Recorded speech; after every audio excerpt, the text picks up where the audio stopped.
নমস্কাৰ 5 আগষ্ট 2024 আজি তেজপুৰ মহাবিদ্যালয়ে 60 বছৰত পদাৰ্পণ কৰিলে। তদুপলক্ষে মোৰ মনৰ ভাৱখিনি আপোনালোকৰ আগত এনেদৰে ব্যক্ত কৰাৰ প্ৰয়াস কৰিছোঁ। এটি সপোনৰ জন্মলগ্নত হীৰাৰ দৰে উজলিছে তেওঁলোকৰ সপোনটোক দিঠক কৰিবলৈ তেওঁলোকে অহোপুৰুষাৰ্থ কৰিছিল। অলেখ জনৰে দুৱাৰে দুৱাৰে ঘূৰি তেওঁলোকে বুটলিছিল আৰ্থিক অনুদান। কোনোবা দিনা পাইছিল, কোনোবা দিনা হয়তো খালী হাতেৰে উভতিছিল। তথাপি তেওঁলোক নিৰাশ হোৱা নাছিল। সহস্ৰজনৰ শুভেচ্ছা শিৰত লৈ তেওঁলোক আগবাঢ়িছিল। তেওঁলোকৰ যাত্ৰা মসৃণ নাছিল। মাজে মাজে তেওঁলোক সন্মুখীন হৈছিল তুচ্ছ তাচ্ছিল্য আৰু অনেক সমালোচনা। তথাপি তেওঁলোকৰ গতি স্তব্ধ হোৱা নাছিল।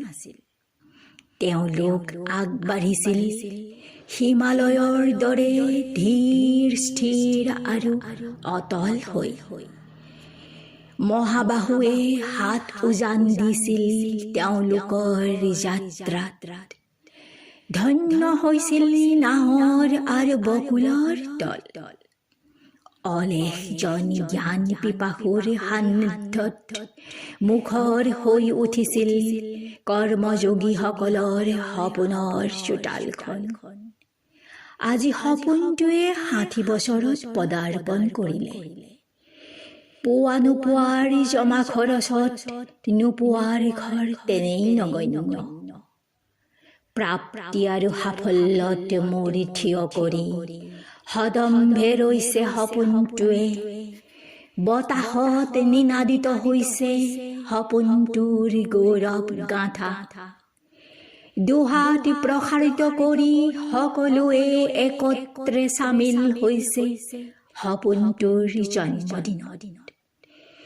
এনেদৰেই সপোনটো আগুৱাই গৈ থাকিব। ৰুদ্ধ নহয় তাৰ অন্তহীন যাত্ৰা। সময়ৰ ইতিহাসত খোদিত হ'ব সোণালী আখৰেৰে সেই সপোনৰ নাম তেজপুৰ মহাবিদ্যালয়। ধন্যবাদ।